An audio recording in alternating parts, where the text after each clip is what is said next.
Good evening, and welcome to the continuation of the Board of Education meeting for November 11th, 2014.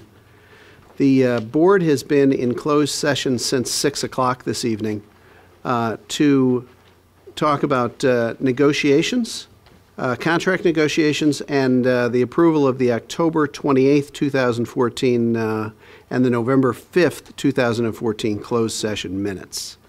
We have 7 board members present this evening, none absent. Can you please rise and join me in the Pledge of Allegiance? I pledge allegiance to the flag of the United States of America and to the republic for which it stands, one nation, under God, indivisible, with liberty and justice for all. Next is public comments. I don't have any blue cards up here. Is there anyone in the audience that is here to address the board? Hearing none, then let me turn it over to Mr. Pernot for Superintendent's Communications. I know officially we don't have recognition on the agenda today, but I do have a recognition that, if the board will allow me, I would like to talk about briefly. Please. And that is, believe it or not, it's Board Appreciation Day recognition, November 15th. And so it's with great pleasure that I take some time to recognize the Board of Education as the true meaning of voluntary. And I know I still get questions from the community on occasion: how much do board members make? And they never quite believe me when I say, well, they don't make anything. And I think that's because if they follow board and school business at all, they discover very quickly that these are very time-consuming jobs. That Board of Education members not only are in board meetings, but they're in committee meetings. They're visiting schools, they are talking to community members. It really is, in the true sense, a 24/7 job. I'm sure it's very similar to my experience. If you walk through town, people do not hesitate to recognize you and engage you, even with a grocery basket in front of you, in some kind of discussion about education, the direction of the district, what we're doing with busing, how we're going to kill 3-tier busing in one fell swoop. So just a little perspective, though. These people are responsible for a $120 million budget. There's 8,300 students in this community that go to Elmhurst 205. We represent grades early childhood through 12. There's 1,000 employees that are here being employed by the school district in 15 buildings that sit on 125 acres in a very limited amount of space in Elmhurst.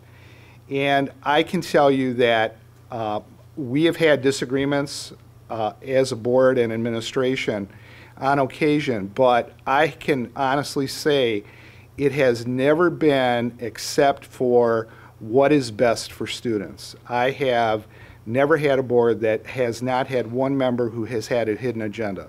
That just does not exist on this Board of Education. And while I think people take that for granted, in my experience, that is the exception rather than the rule. That oftentimes you have at least one board member who is not in it for the betterment of students, but has a whole nother agenda that they are trying to accomplish through being a member of the Board of Education. I can honestly say to anybody in the community that is not the case for this Board of Education, that they are truly here to make this school district better, to make it work for every child that comes into this community. And they take great pride in doing that and devote a lot of energy and time in order to accomplish that. So on behalf of the community, on behalf of all of us as employees, I want to thank you for your dedicated efforts. We probably don't say thank you enough. It's like everything else. You're too busy and you run hither and there and never take the time to reflect and say, gee, I really should thank people for this. But I do want to thank you on behalf of the community for your service. The district's strength is always, I've always felt, was at least partially related to the quality of the board members and the decisions that were being made. So thank you.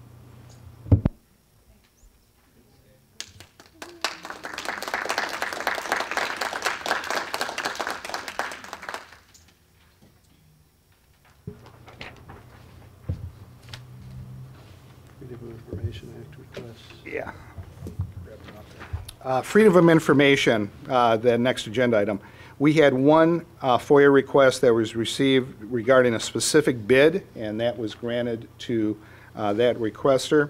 The next item is look at the preliminary tax levy, and Chris Welton, our Assistant Superintendent for Finance and Operations, will be at the podium to give this presentation this evening. Thank you. We have the estimated 2014 tax levy for you tonight. As you know, we adopt a tax levy every year. The property taxes generate approximately 86% of the revenues for the school district.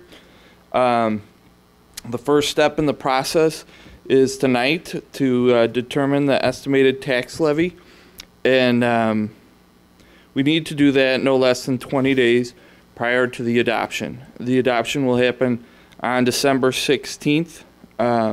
We will file the certificate of tax levy. It's required to be filed at the DuPage and Cook County Clerk's office by the last Tuesday in December. And we'll be doing that December 17th through the 19th, somewhere in there, after the adoption, which will happen December 16th. The Truth in Taxation law requires a hearing and a public notice. We will not be doing a levy of more than 105%, but we still will comply with the notice and the hearing requirements if we did ask for a levy more than 105%. This is the calendar.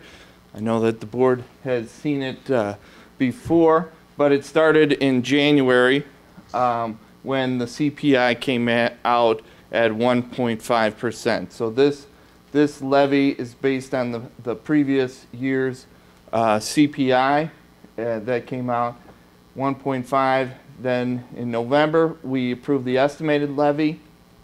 Then we published the notice in the paper, which will happen, I think I have that, December 5th will be the publish in the newspaper, and then we will have the public hearing and approve the levy December 16th, and we file the levy with the county. First collection is March of 15. Oh, I'm sorry. Then we get the final EAV and extensions from the counties in late March, early April. And then we collect the first half in June of 15 and the second half in September of 15. The tax cap limits our tax extension. It does not limit an individual's property tax bill or property tax assessment. The tax cap is applied to existing property. It limits the lesser of 5% or CPI. The limit does not apply to new construction, and it does not apply to the debt service. The CPI has never been 5%. The highest it was 4.1% in 2007. The lowest was 0.1% in 2008. The last 5 years, it's averaged 2.08%. For the last 10 years, it's averaged 2.38%. Over the last 20 years, 2.38% also. We consider this CPI, the 1.5%, we apply that to next budget year, because of the September is the balance comes in September, so we usually equate the 1.5% to next budget year. This chart shows the inverse relationship between EAV and tax rate. Currently, we are the middle chart there, where our existing EAV is decreasing and our tax rates are increasing. And this is a couple of charts that also illustrate this. Back in 2005 through 2008, when EAVs were increasing, our tax rates were decreasing. And the increase in the tax rate, like the 4.8 tax rate we had last year to the from the previous year to the 5.3, is not the same percentage increase on the property tax bill. The increase in rate is not the increase in the tax bill. For example, that 4.8 to 5.2771 is an increase of about 10%, where the normal tax bill would have gone up about 3.25% last year. This year, the CPI is 1.5%. At the time of the levy, we have two unknown factors: what the EAV will be and what the new construction will be. Those numbers come out in late March. Currently, we are estimating the EAV for York Township to decrease by 1.39% and Addison Township to decrease by 3%. So overall, we are estimating a decrease in EAV of 2%. The Addison Township makes up approximately 27.4% of the tax base, and York Township represents about 72.6% of the district. The 2014 assessments were calculated based on sales that occurred in 2011, 2012, and 2013. Declining sales in these years prompted the decreasing assessments. The assessments will always lag behind the activity in the marketplace due to this prior 3-year relationship with the assessments. The other item that is important in the levy is the new construction, or also called new growth. So this shows a little bit of history of EAVs, of the new construction EAV. Last year's EAV, new construction EAV, was about 21 million. About 18 million of that was from York Township and about 3 million from Addison Township. When I spoke with York Township to get an estimate on new construction EAV, they estimated in York Township for it to be about 25 million this year. So with that in mind, with that estimate in mind, I'm estimating the new construction EAV at 28 million, with estimating Addison Township to be a similar 3 million, that it's been about 3 million last year and the year before in Addison Township. So between the 25 million, so the 25 million from York and 3 million from Addison Townships is an estimate of 28 million in new construction EAV. In addition to the 28 million, our levy also covers an additional 20 million in new construction EAV. This additional amount provides for the possibility of underestimating new construction. And no matter what the district levies, the counties will only extend the increase allowable under the tax cap. So in this slide, we show the tax levy, but using the 28 million new construction EAV, we estimate what the extension will be and what the tax rates will be. And so we show the estimated increase of 3%. That includes both the CPI of 1.5% and additional 1.5% that's related to the 28 million in new construction EAV. The total increase of 3.59. But most taxpayers will not see the full 3.59% increase because a portion of that is related to the new construction. On a $300,000 house, the estimated increase is $118.42, or 2.24%, And that would be just on existing property.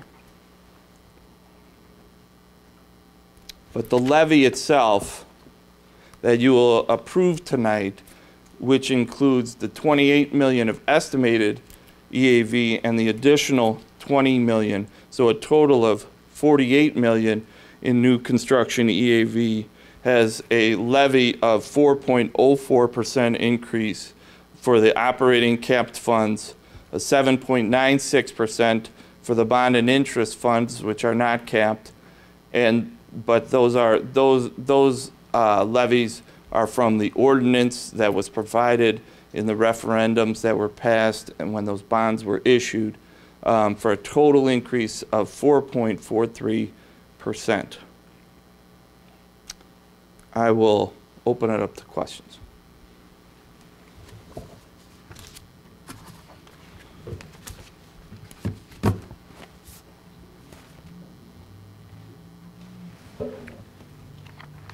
Chris, I just wanted to reiterate, and just probably pointing things out more than anything else, that we went over this last time we did this too, that levy, obviously you said it, I'll reiterate it, is not what we actually get. Right.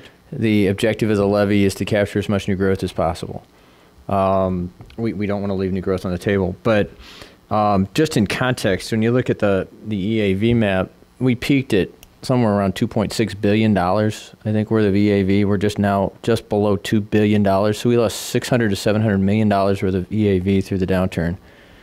So to put that in context of new growth, you're getting 20, 25, 28 million, and I think historically our new growth has been in the low to mid 20s.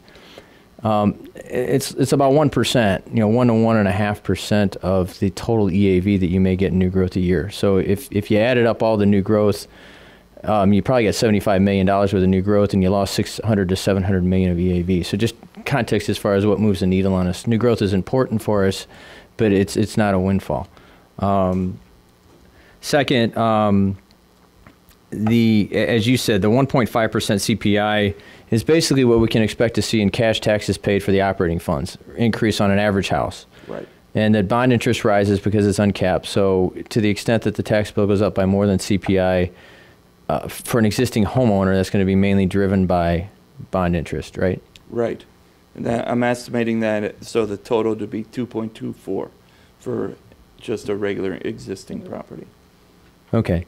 And just into context, if our revenue is growing at 1.5%, which is CPI, and you're getting some new growth, but it's a relatively small on an overall percentage basis of the EAV base. But yet our costs, I mean, I think anybody that's, well, fortunately gas has gone down a little bit, but our utility costs are going up, our labor costs go up, a lot of the things that people buy have had inflation to it. And so the need to levy at that 1.5% cap is driven a lot by the fact that our costs are going up by at least 1.5%. So. Yes. I think as much as we'd love to find a way not to levy at the cap, we have to levy in line with our cost. Correct.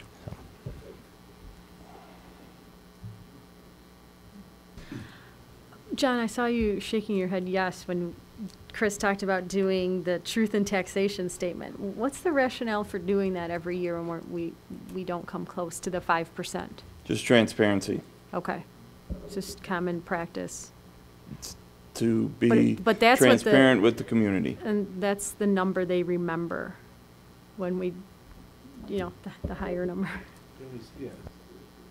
That's the number gets reported in the paper, and unfortunately it makes us look like we're increasing taxes at a rate far higher than inflation, but it just is what it is. Okay.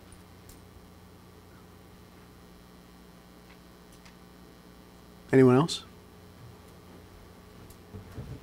Okay. Next item is student report card overview.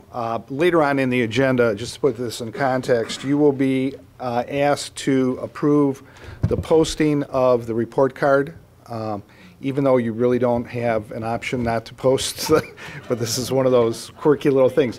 Yeah, David, do you have the ability to put York? I just want to use an example. Do you have that attachment?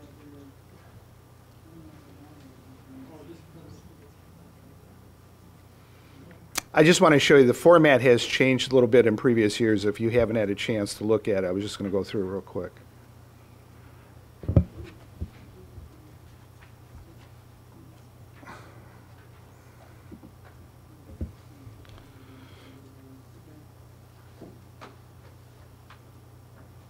There we go. Thank you, David. David loves when I do this. He'll kill me later. Just so you see, there, it's really divided into a number of screens now, and their attempt is to make this much more visual and so that people can read this pretty quickly. The report cards for each building are similar, although by level, the data that they put in is different. For example, this one for York highlights the Prairie State achievement test results. On the elementary and middle school, you will see ISAT scores still in there. But I think the framework's the same. So you have graduation rate for York, which is, you can see, they give you an overall score, and then right next to it, there's the state average compared to where York is. So we have a 96% graduation rate, 22 class size, there's attendance rate, number of students in the total building, and then there is a college readiness column. There are really three columns to this one. One is graduation rate, post-secondary enrollment, and ready for coursework at the college level, and that's the number of students who meet and exceed the ACT college readiness benchmarks. Then you see the Prairie State results. Those are broken down by school, by district, by state. You have demographics of student achievement. And then on the right-hand side of the page, you have the 5 essentials. This was a survey that was done with all of our teachers, our secondary students, but not elementary. And parents, we did not have enough parents respond to put a parent component in here. So you can see the percentage response rate from York. 100% of the teachers participated, 51% of the students participated, and you can see how those scores go. As an example, then we have attendance rates at the lower part of it, and mobility, chronic truancy, and mobility is the number of students that come in and out of the school in any one year. And that varies, if you look at our schools, varies from a very low mobility rate in some of our schools to very high.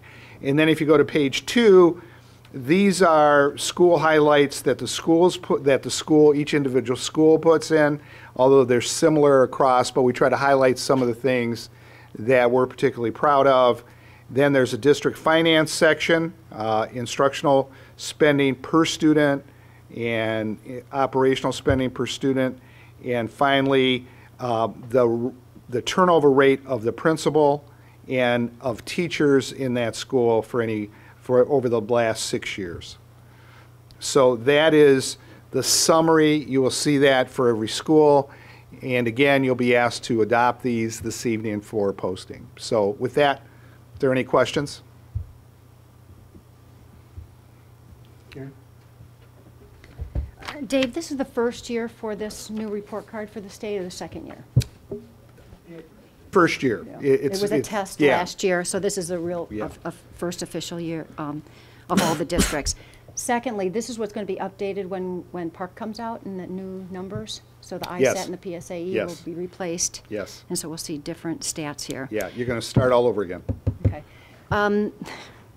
The 5 essentials, this was the second year that the state implemented them? It was the second year the state implemented them. We had mixed survey results last year. Not all the buildings had enough teachers who participated to give us a solid score. We had some.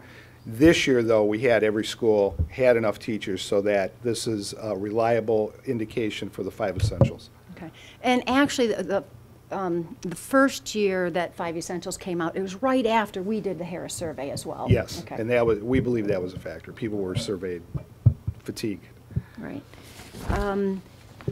It's interesting that they look at district finances for the district and state averages. So that looks like it just articulates the dollars that the district spends. It'd be interesting to put in if you can compare districts of what funding comes from the state. Just, that would be interesting. Yeah. component. So the point being is why Illinois wanted to do this is it's an easier snapshot of the districts that they can then report out. Do you know? Yeah, I believe this is also, the state wants to be transparent also. They want to hold districts accountable. They want the public to understand a variety of issues that make up what goes into a school district. I think you could argue whether these are the essential elements that should be there or not, but these are the ones the State Board of Education has chosen to highlight, and so those are the ones that are in the report card. So one last question.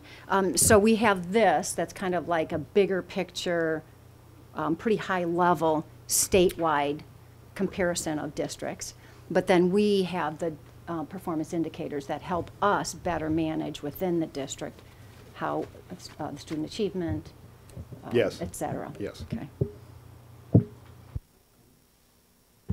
So is this the report card that next year will show by building the number of days that the teachers are there, or that they require subs? Isn't this the one? Yes. They'll be adding elements to this, I believe, over the next 2 years. So they will continue to add data points to this report card as it rolls out. Right. One of them is, students, teacher attendance rate. Teacher I believe is in there. proficiency, yeah. Teacher proficiency. Okay. All of those, by 16 and 17. Okay.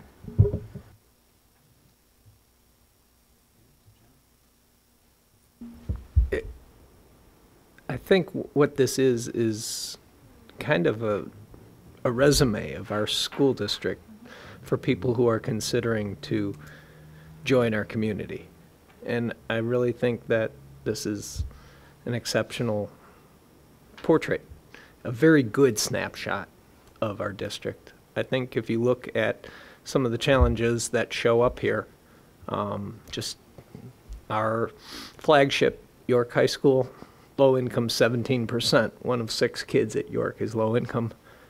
Right to the left of it, attendance rate 96%.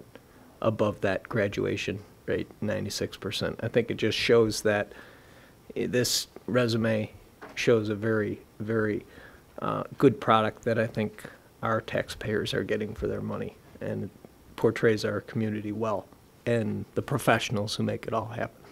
So.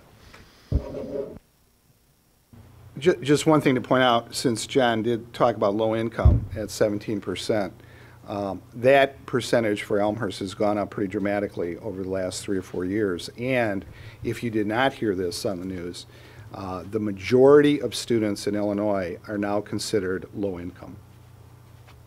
So think about that. The majority of students in Illinois are low income.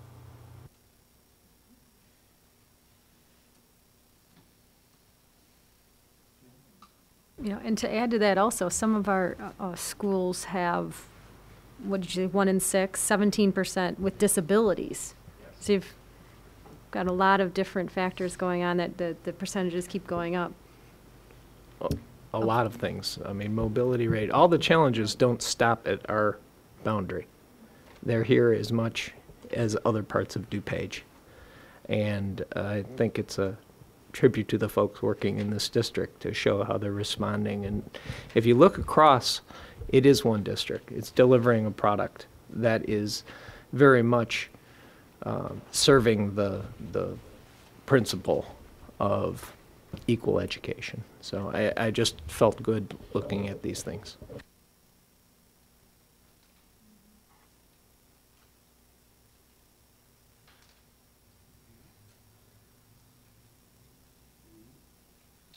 Then moving on. One of the things that we did in August, and it's been tweaked, it was taken to the performance management, is review of board norms. And so what I'm asking the board to do this evening is to review the board norms as we discussed on a couple of occasions, and then we will adopt those as the board norms for this school year.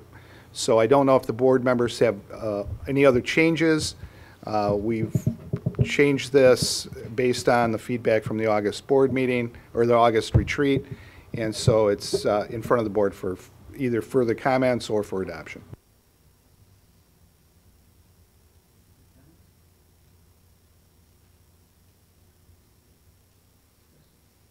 I think part of the reason, and you guys correct me if I'm wrong, but part of the reason we wanted to highlight it here too is some of the changes or modifications, the encouragement of connecting with the community, connecting with the staff, getting out into the schools, being approachable. I just wanted to make sure that we highlighted that change.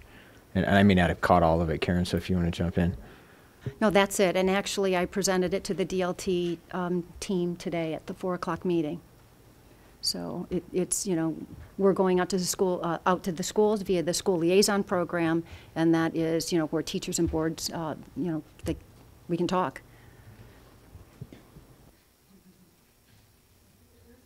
Yes, you can talk. That is a change. All right, if I can add, yes, there was a perception within, among, I guess, a lot of the staff that works in the district that we were somehow operating under board norms that had been adopted probably 3 or 4 school boards ago.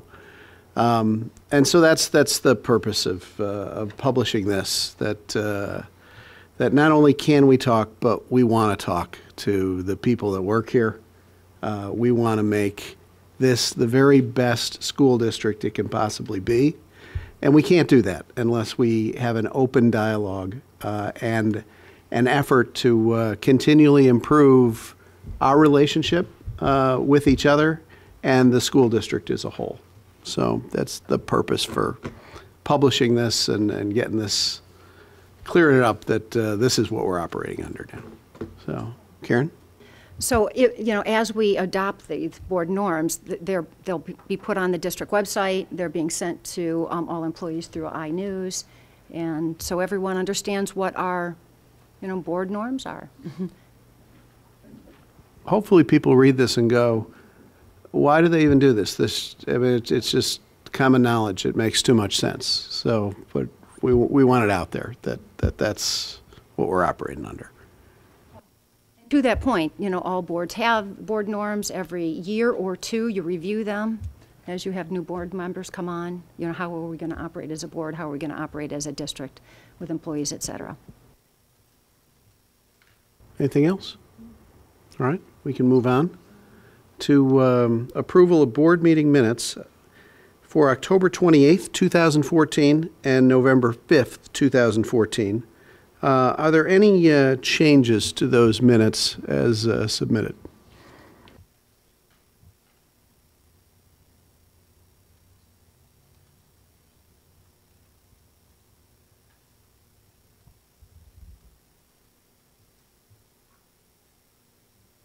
All right, hearing none, those minutes stand as submitted. Next is board committee reports. The Finance and Operations Committee met as a committee of the whole. All right, two things that night. We covered off on September monthly financial reports, which again, still early in the fiscal year, but on plan, on budget. And I think, just to reiterate, I think we are planning on running a slight deficit budget this year to reinvest some of the fund balance from last year into some of the teaching positions that we added and staff and assistant and help support stuff that we've done. But it is operating according to plan to date. Chris, feel free to correct me if I'm not stating that correct.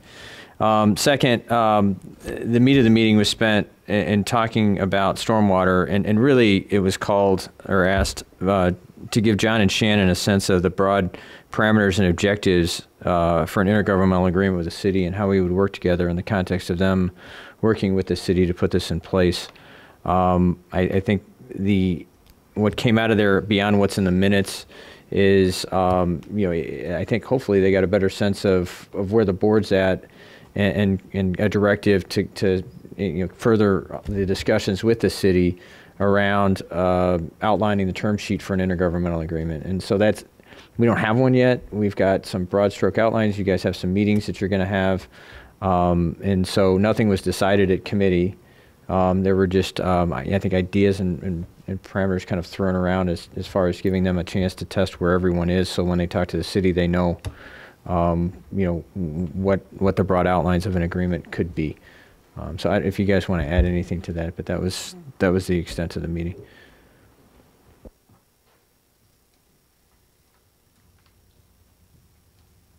And then the Performance Management Committee. So for the Performance Management Committee, when we met on October 30th, we discussed several items underneath, first, the district performance indicators. As we met in the summer, both the board and the cabinet, David presented an organizational performance framework and the 3-year strategic plan. And what the board had asked the Performance Management Committee to do is to further refine that. So in this meeting, Dave had actually presented some key questions that were related to all the categories, and the categories around the organizational performance framework. And so what Dave is doing next is working with the cabinet to further refine, because to further refine the strategic, the organizational performance framework and how we are looking at the district, and then how do we manage some of the key initiatives across all of the different departments in reaching our objectives and really putting together more refinement around the 3-year strategic plan. And that is going to be brought back to the Performance Management Committee, so we're still kind of working on it.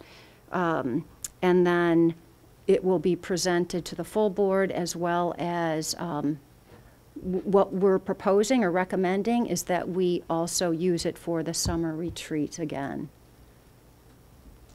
Okay. Also under the district performance indicators, we talked about the Harris survey and recapping.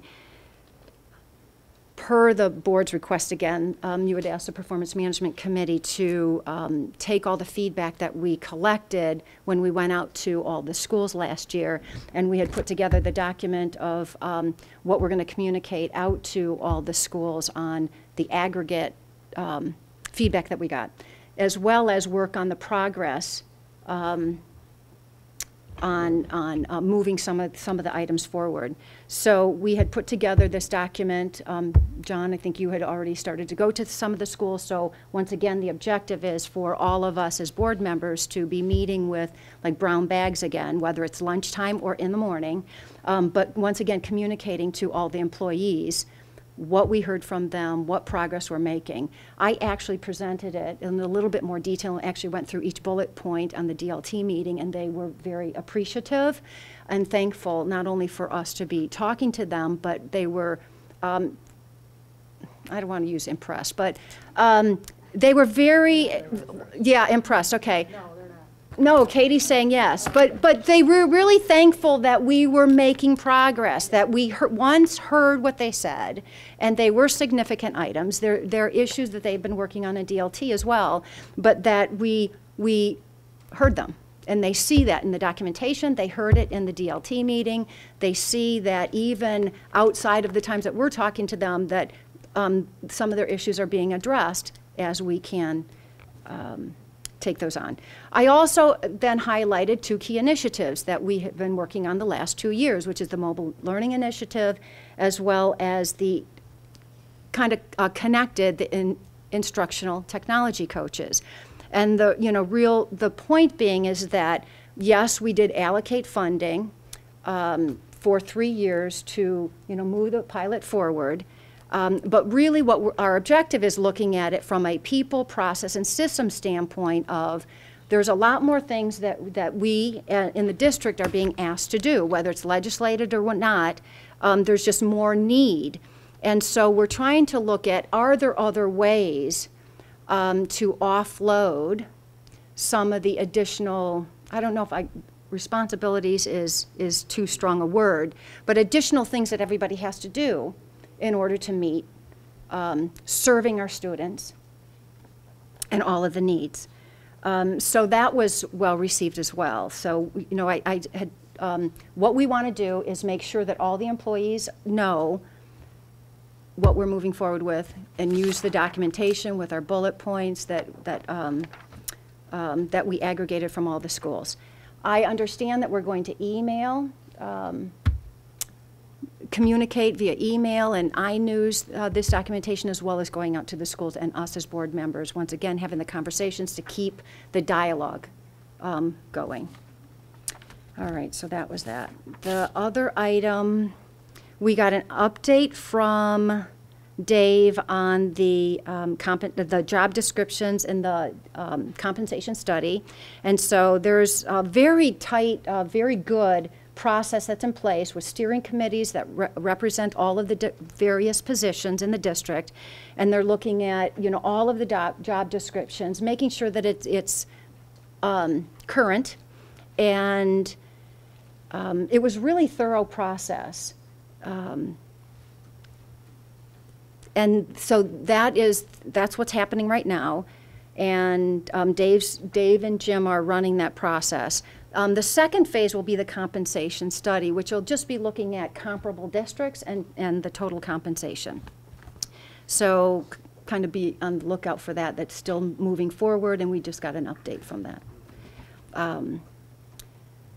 Then we talked about the superintendent goals and evaluation. The board once again had asked the Performance Management Committee to review the evaluation tool that we used. It was a pretty lengthy, pretty in-depth evaluation of our superintendent. And so we have been talking for the last probably 3 years about maybe streamlining it because there's a lot of duplication in different sections. And so you all had asked us to take that on. Dave had actually recommended a solution to us, and so what we did was we had some updates for it in the Performance Management Committee, and so Dave is making those changes, and then what we'd like to do is share it with the full board and ask you your feedback. But really it was still keeping the major categories that would cover the major areas of the superintendent responsibilities and leading and managing the district from all of the departmental levels, if you will. And so we would use the recommendation, if we get through this process and the full board approves it, then we would use that instrument. We would still use the 360 degree so that we would look at various stakeholders' perspectives in the evaluation, and then of course the goals that are attached to the contract. And so that whole bigger process, you know, will stay in place. So we just took that one element, which was that multiple page document where we were all evaluating and just really streamlining it and having the major areas that that we can evaluate. Okay? That was it.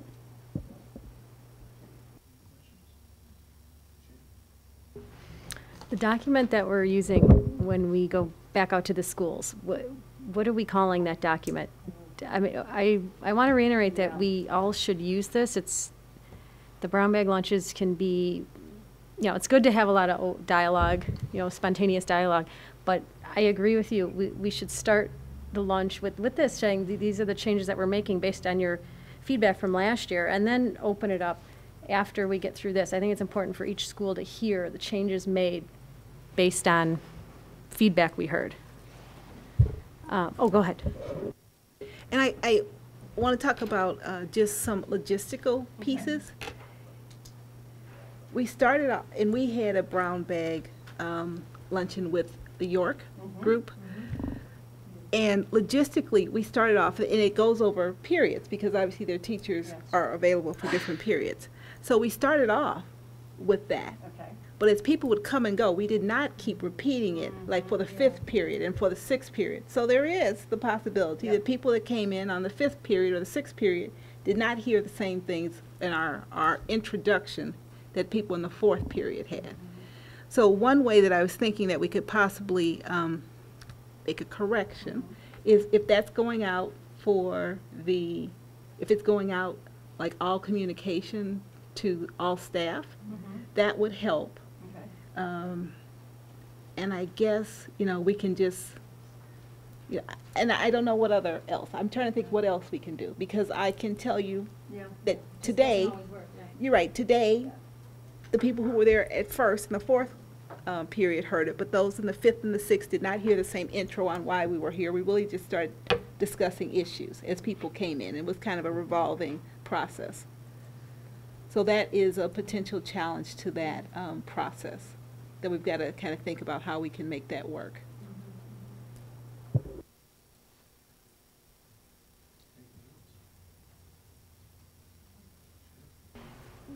I like how you made an update at the DLT meeting, and I'm hoping that we can do that each month, Dave.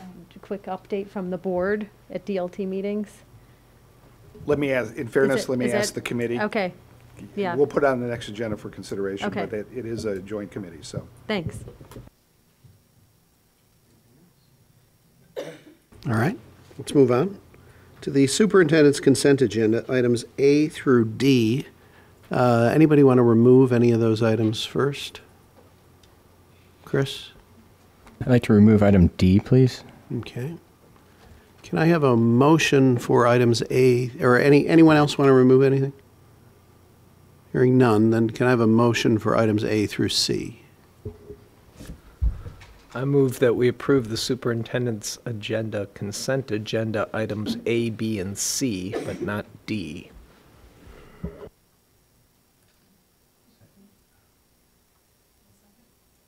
Moved by John, items A through C, seconded by Shannon. Any discussion? Hearing none, then we do not need a roll call vote, is that correct?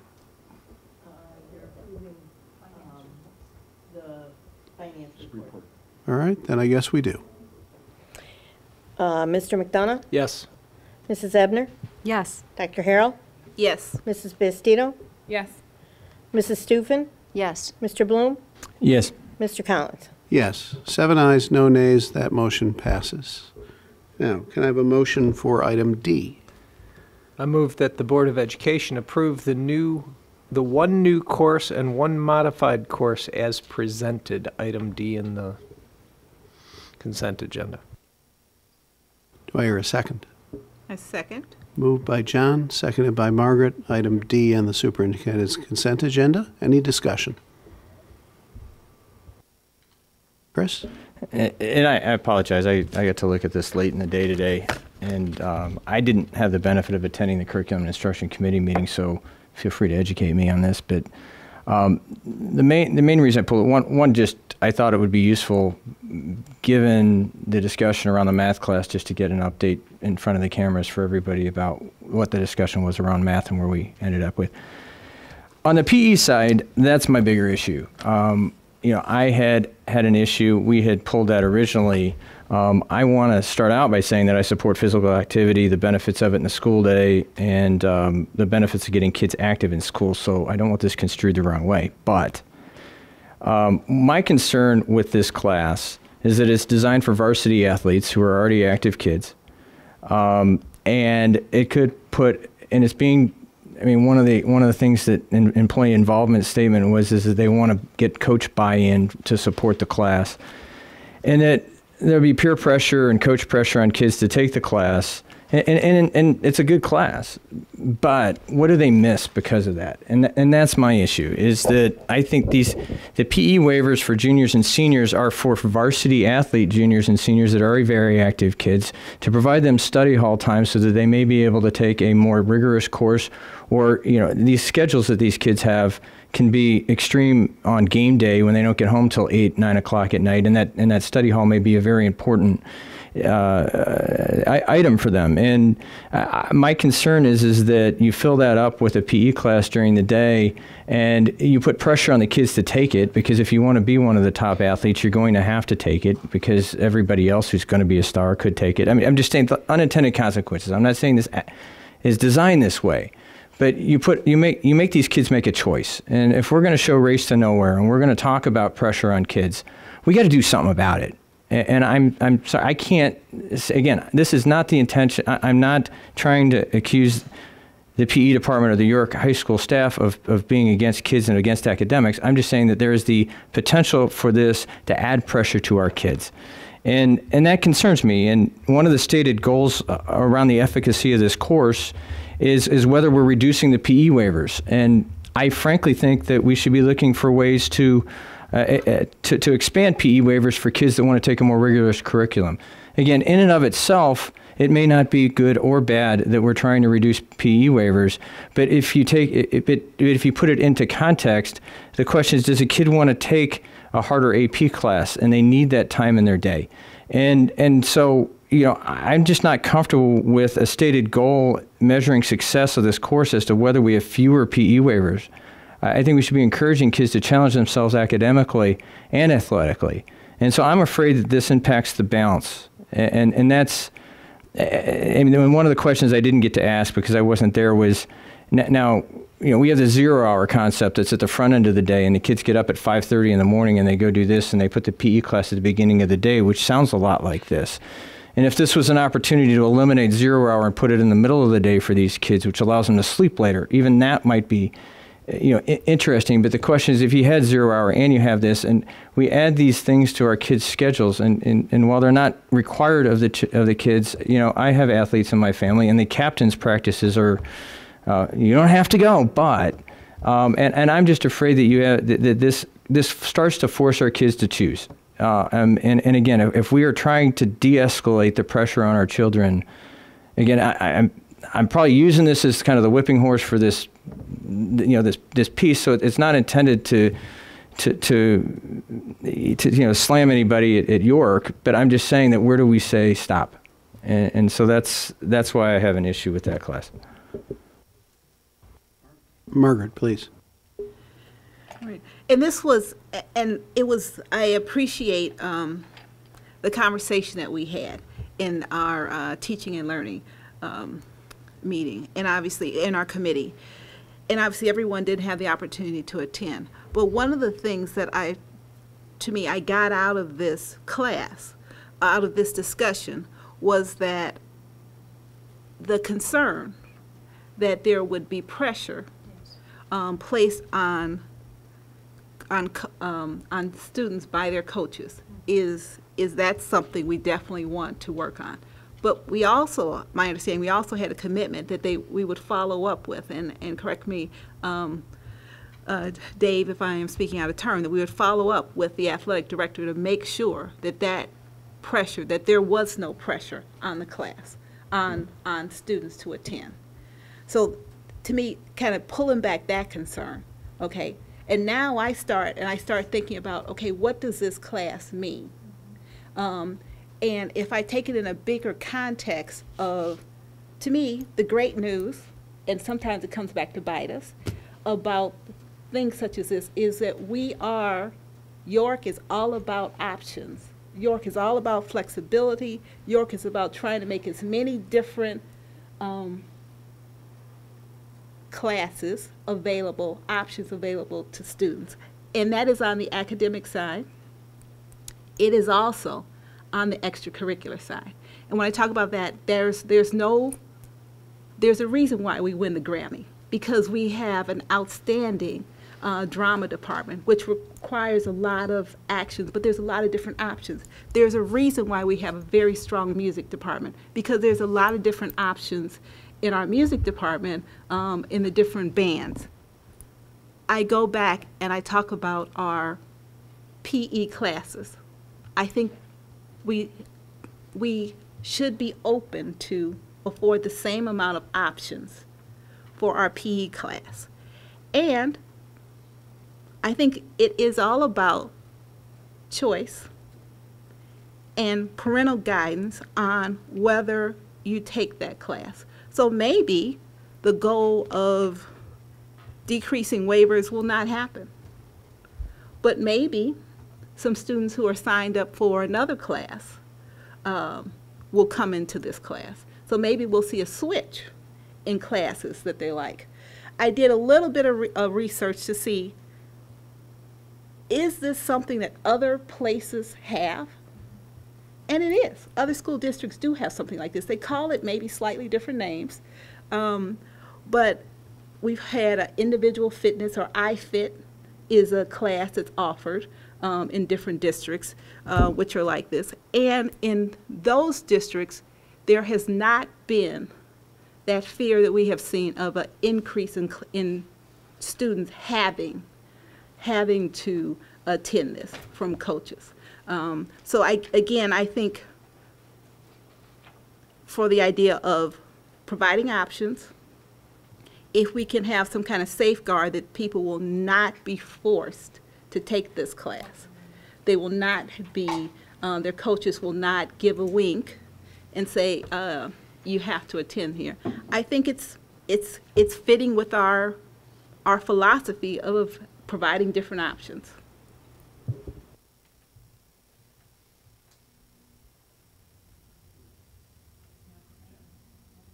Again, just because we had our conversation and wasn't with the cameras, I agree with both of you.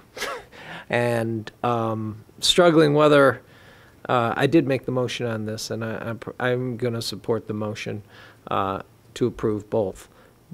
I think the real challenge, and I talked about it at the meeting, was that the leadership of the building should consider some of these issues that we're discussing: kids not getting enough sleep, kids being pressured, kids being pulled in so many directions, individual departments putting things that are uncoordinated with what other departments are doing, and put that on the building. That being said, the thing in itself is neutral. It does expand the option if we get the course. What I don't want to vote for is I don't want to vote for something that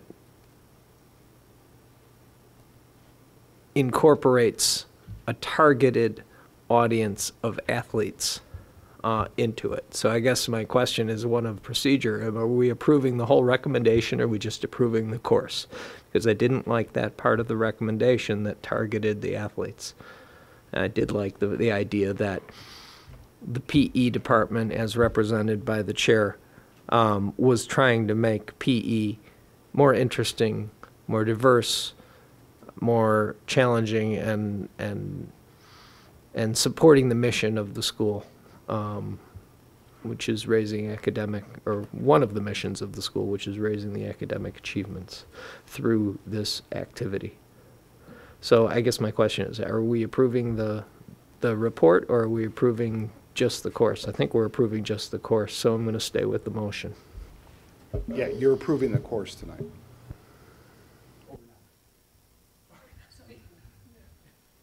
So Dave, can you clarify though, is it the target audience? Because then my question is, what's the difference between the 0-hour strength training and this one? And I'm actually really confused about what is the proposal and what is it really going to look like? I think the proposal, and Michelle, you can correct me, I think the proposal was that athletes who are not taking PE classes or are not enthusiastically going at the department, this class was specifically targeted to attract athletes into the PE department.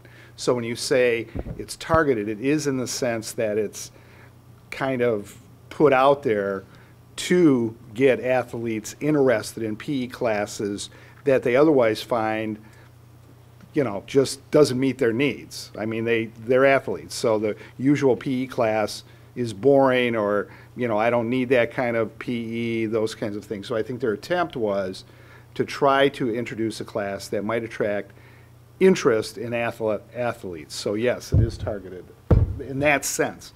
Not specifically by sport, not specifically by area, but overall, yes, to attract athletes. Right, it does say that, and it's very much about the research behind the student being involved in daily PE. I mean, they are getting active at the end of school, but there is some research that says the active you are during school and then you go to another class, there's some brain research behind it. That's the research they're bringing forward. And it does say in here that it's about lowering our waivers, but they're not saying that they are lowering waivers. They're not taking the waiver opportunity away from kids. That still will be there available to our students that are those juniors and seniors in a varsity sport. But you're creating an incentive to lower, a success metric based upon the amount. So there's a number that's published at the beginning of the year, a number published the next year, and if it goes down, everybody says we're doing well. The number of waivers? Yes, that is defined success metric. Right, in the proposal. Yes, so you're incenting them to lower waivers, just in isolation, again. I don't think that was the intent. I can see where you're seeing that, but in our conversation, that wasn't the intent when we were talking with them, that it was about lowering waivers. They said it was an opportunity to lower waivers, to get kids back involved into the PE, to take a class that they may be interested in, to get that daily activity during the school day, not at 0 hour and not during the practice at the end of the day. Sure. So if Yeah. we don't like the way that's written in the proposal, as Mr. Pruneau said, you're approving the class tonight, we can take it back to the high school and talk to them that we're not looking for a success measurement to be number of waivers lowering. Because my question is the PE waiver increasing? Actually, I believe he said that evening that it was Decreasing. decreasing. And The highest numbers were in cross-country. The highest number of waivers were in cross-country, and when he said that evening. so my experience with my kids being on varsity sports and, you know, being at the school, they were taking PE. So I'm confused as to what the true issue is. Go ahead. And to me, this is the value of having this kind of conversation, because you can get through a lot of different points and different perspectives. And I do think there is some tightening up that could occur. I agree that having a goal of decreasing the athletic waivers, while it might not be intended, it might have unintended consequences. Okay, so I agree that target, that is a challenge. When I went back up and I looked at the course description, the course description, to me, it's in keeping with the philosophy of our school. This class focuses on strengthening major muscle groups along with developing speed and agility. This course is designed for the junior and/or senior who plans to participate in one or more sports, or for individuals who are recommended by their previous PE instructor. To me, that's a great course description. It is not limited to any particular population. It is about people who are wanting to increase their level of activity, people who are interested in that or engaged in that area. And to me, that makes perfect sense. I recognize the challenges on how this could be construed. I recognize that it could be construed that somehow coaches would, a stronger word than encourage, whatever word that is, would coerce. Coaches could coerce. And I want to be careful on that, because, you know, I don't want to cast any dispersions on what our coaches will or won't do. You know, I believe they ultimately have the best of our students always in their mind. But I can recognize how that perception could occur in the community. I also recognize the perception that the goal of having a decrease in athletic waivers might suggest that you're taking away choice. And this is all about choice for each family. If one family decides that they need the study hall, then that's what that family should do. If another family decides that they want that activity for a lot of different reasons, that's what that family should do. So we don't want to feel like we're putting undue pressure on families. So to me, I think, is there a way that we can work on, you know, what's our goal tonight?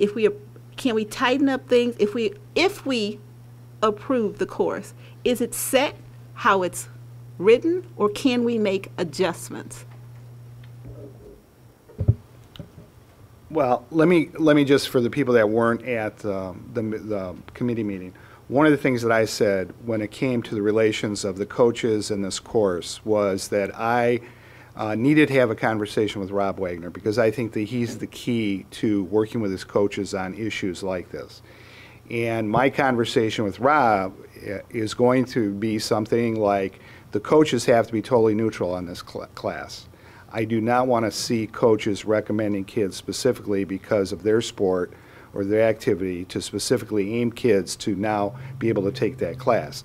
And I'm a former athlete, and I know how that works. A coach can subtly suggest it, and now it becomes imperative that a child even sometimes misinterprets what the coaches say and thinks they have to take the class to make the team, to make first string, for whatever it is. So I have to depend on Rob and our conversation, then Rob's conversation and his relationship with the coaches to make sure that if this course is offered, that we absolutely have to remain neutral. This is a student's choice based on his own need and what he wants out of his high school experience, and not based on an adult who's a coach who thinks they know what's best in this area. I just don't, and that's conversation. And I have to rely on Rob. And knowing Rob, I think I have trust in Rob to have that conversation with his coaches to make it clear. I think it's one of those issues that we're going to have to remind coaches periodically, over and over again, new coaches, about what this course is and is not. So in that sense, it is. As far as the proposal goes, that's a question for Michelle. Well, in terms of timing to get it into a course offering booklet so students could select it, I would ask that you would approve at least the course description and the course title. And if you would like some of the metrics to be rediscussed, we could discuss it, bring it back to Learning and Teaching Committee on December 3rd to further tighten it up and really explain that it's, I know, adding more topics. Not about lowering the waiver, but allowing students choice and really getting kids involved in physical activity during the day, which from the conversation last week is really, I think, the intent of the class.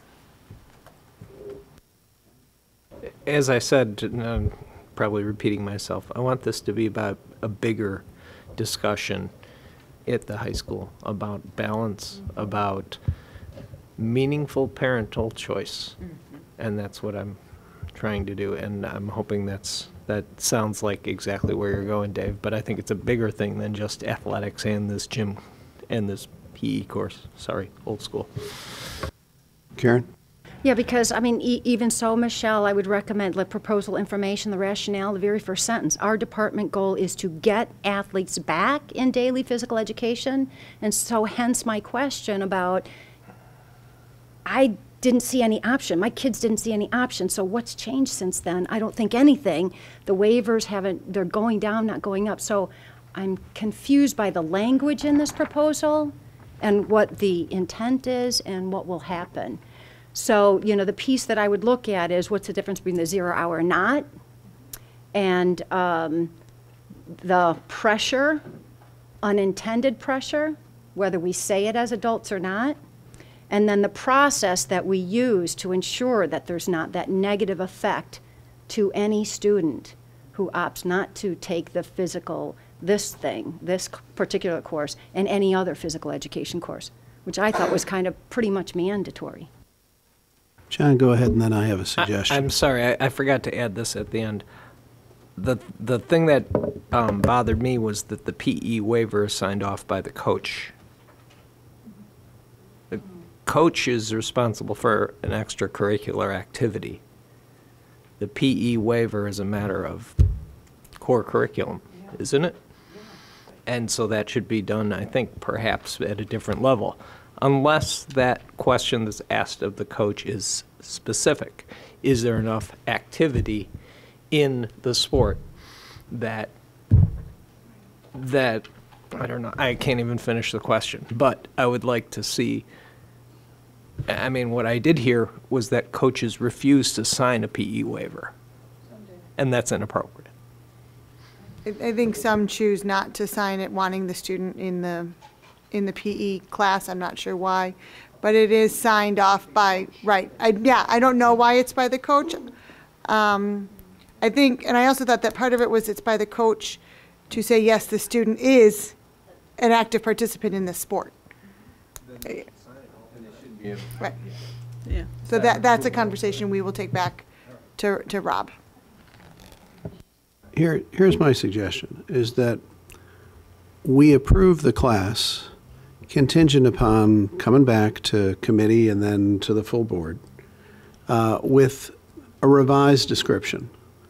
Of all the things we pointed out, I just want to point out one more thing. The sentence that says, research has shown that daily physical activity stimulates brain activity, resulting in students to have increased ability to concentrate.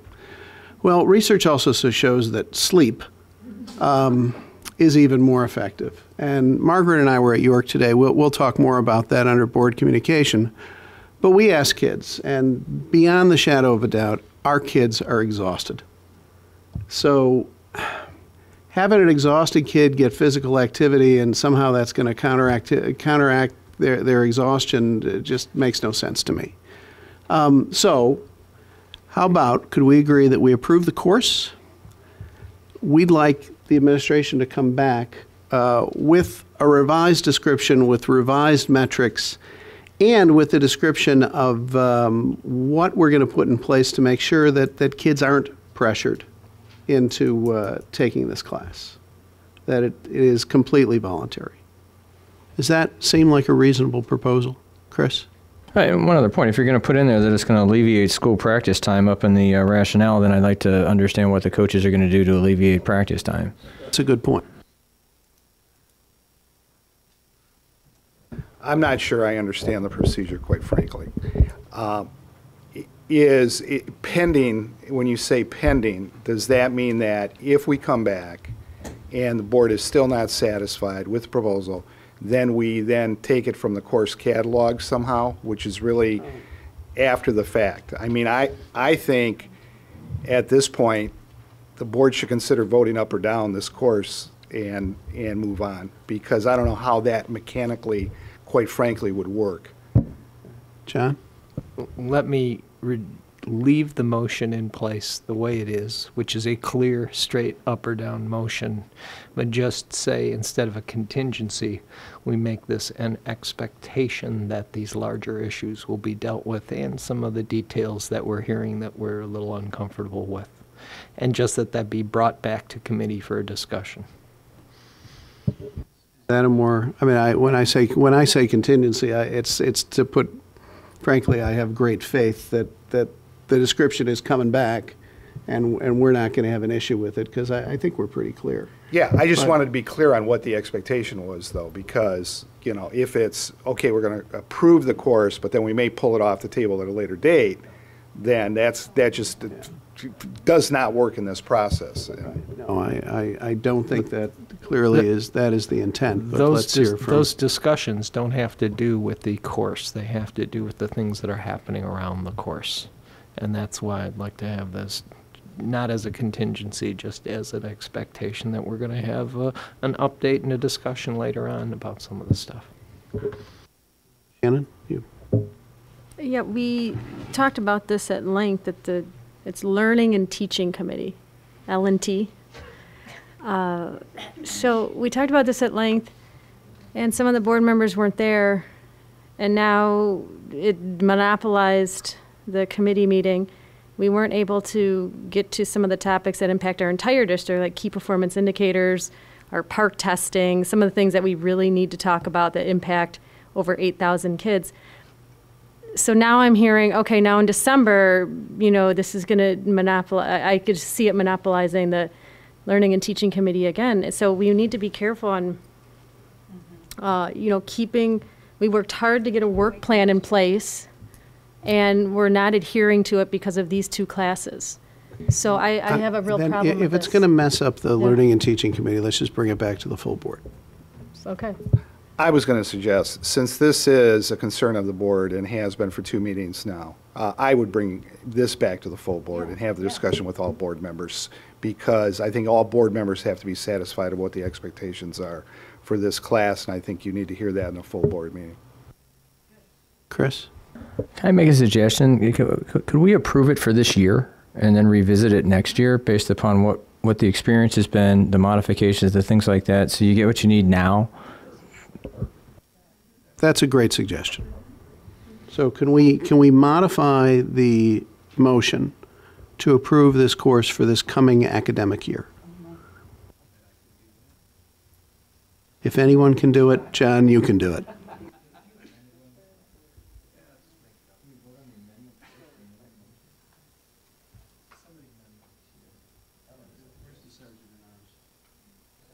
he make an amendment, we vote on that, and then we vote on the...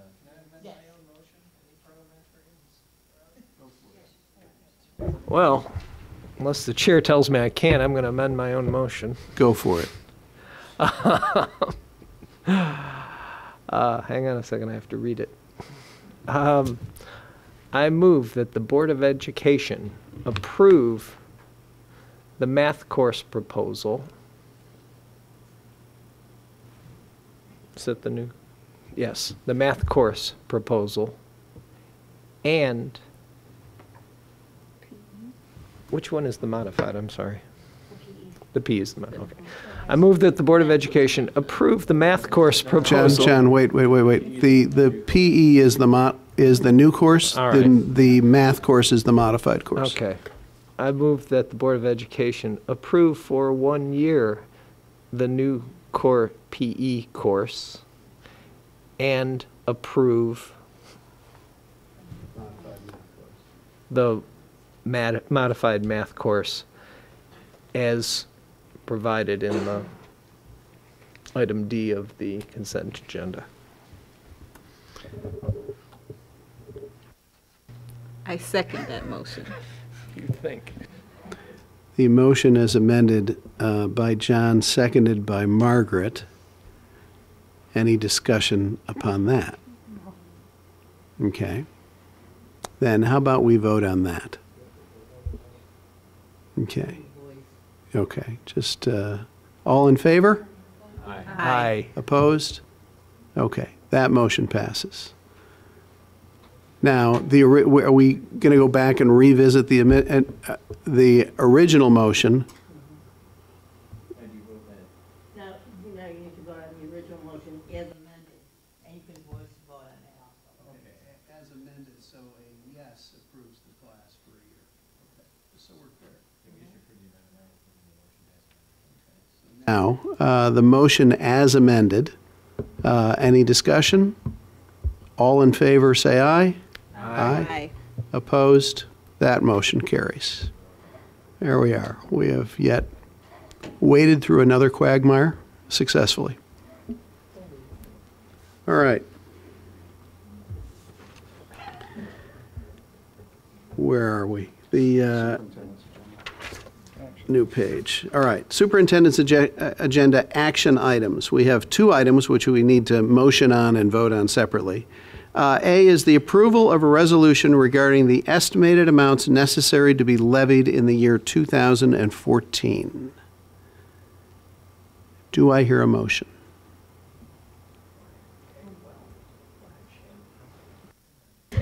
I move that the Board of Education approve the resolution regarding the estimated amounts necessary to be levied for the year 2014 and the notice of the proposed tax increase for publication in the Elmhurst Press. Do I hear a second? Second. Okay, moved by Shannon, seconded by John. Any discussion? Hearing none? Mrs. Ebner? Yes. Mr. McDonough? Yes. Mrs. Bastido? Yes. Mrs. Stufen? Yes. Dr. Harrell? Yes. Mr. Bloom? Yes. Mr. Collins? Yes. 7 ayes, no nays. That motion carries. Now, a motion for the approval of gifts designated for the York Distinguished Alumni Program. Anyone? Not all at once.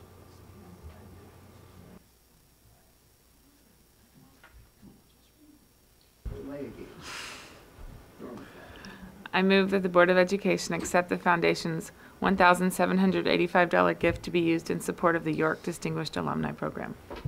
I second the motion. Moved by Emily, seconded by Karen. Any discussion? I do want to say that it was a great event. Absolutely a great event. Thank you to Malia, to her staff, to the York Distinguished Alumni Committee for bringing this to our district. This is the 2nd year they've done it.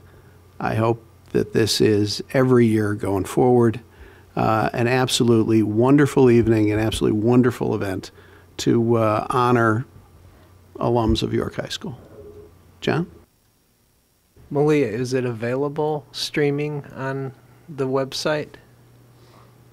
We will have the video posted soon. I strongly recommend, if you weren't there, that everybody watch it, because it really was a moving night, in my opinion.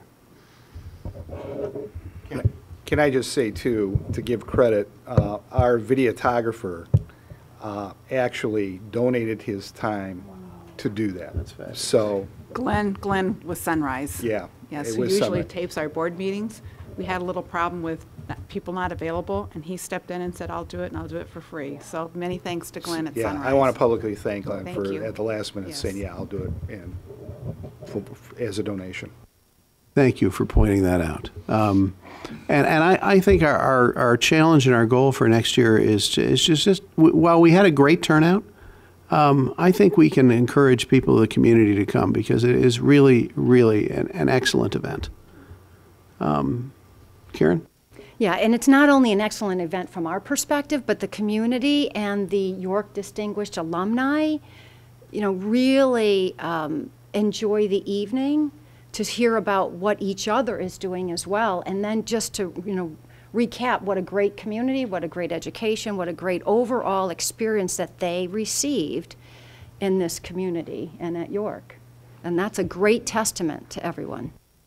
I would also like to thank the Elmhurst Independent. They ran full-scale bios and pictures on each one of the 7 nominees, and so the word did get out to the community. It is a free event every year, and yeah, we do want to have even more people come, but we did, through the Elmhurst Independent, have really nice press on that, so I appreciate that very much. Anything else?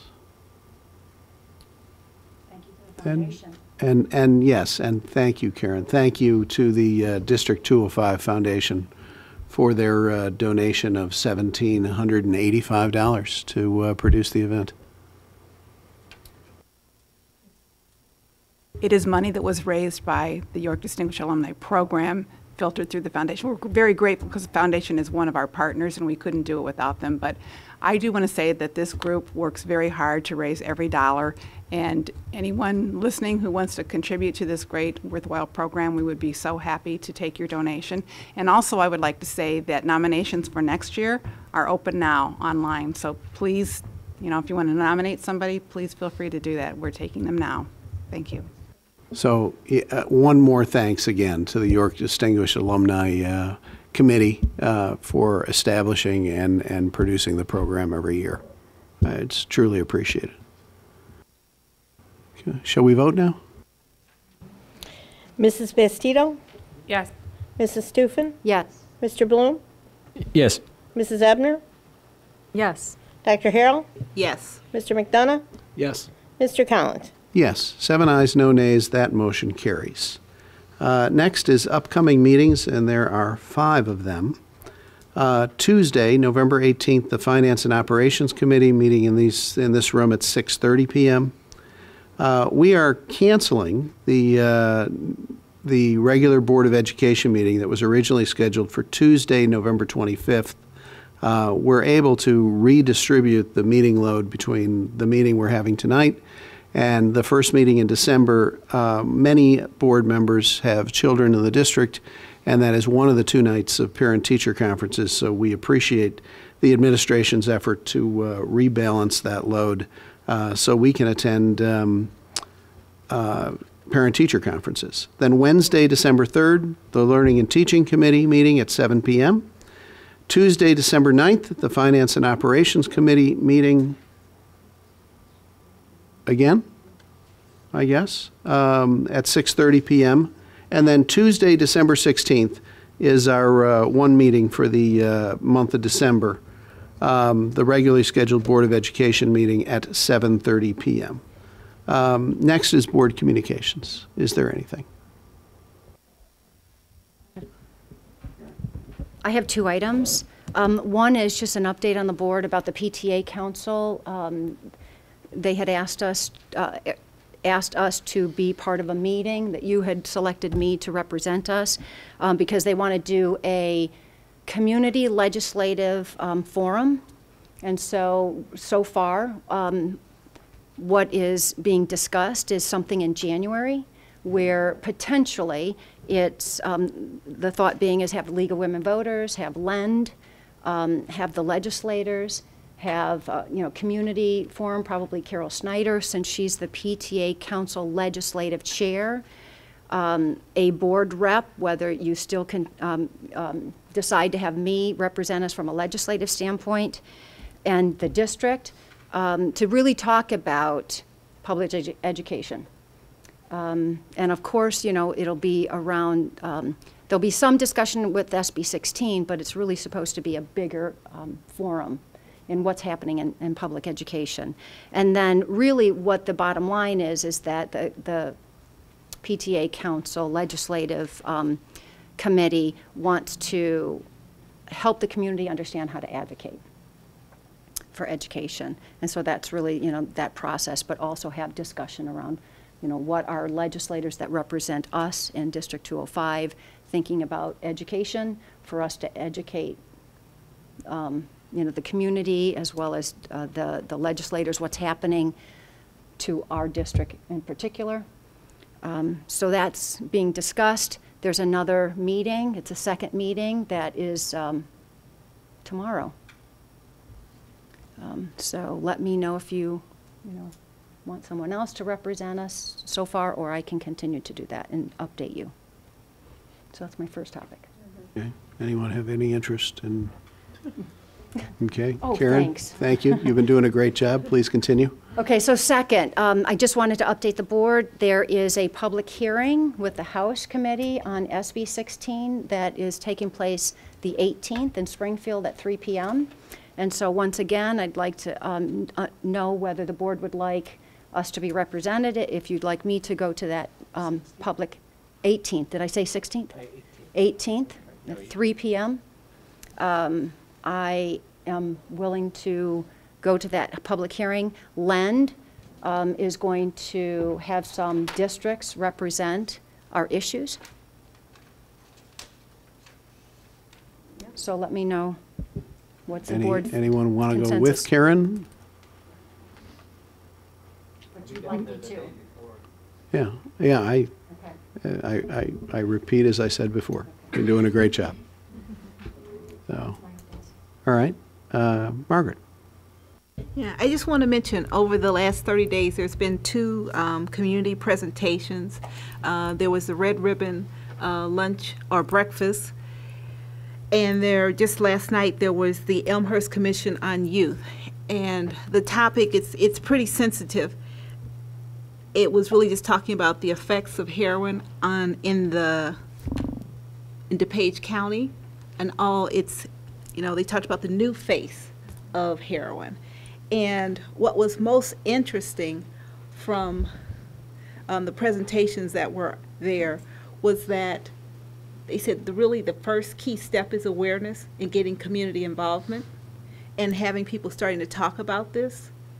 And I was just wanting to be sure that we keep that on our radar and we stay open to different activities and try to find a way to integrate that where possible into our conversations, be that formally or informally, you know, when we're talking about with our community or when we're talking about with our parents and other types of issues. Again, I think, you know, the worst thing that can happen when we talk about from the coroner's perspective is for us not to talk about it, for us to somehow think, you know, this can or won't happen in Elmhurst. We just have to be really open and progressive in addressing this issue. So I just want to mention that and thank those two groups who put on a very, very very good informational forum. Condense our trip to York today to 3 minutes. Can we do that? I'm looking for your help. So Margaret and I went to our brown bag. This is the only day of the year that I'm not at work and school is in session. So it was a particularly convenient day for me. I mean, we had a very full and wonderful day. We talked to a group of students about you know, about the pressure that they're under, the pressure they feel. It was very informative. I won't go into a lot of details. We saw several classes in action that were quite impressive, and we got to talk, you know, to I don't know, 10 or 20 teachers about their opinion of how things are going, what we can do to make the district a better place. Margaret, what do you want to add to that? Great job. All right. Anything else for board communication? Then we're at that point of the agenda where there's nothing left. So this meeting's adjourned.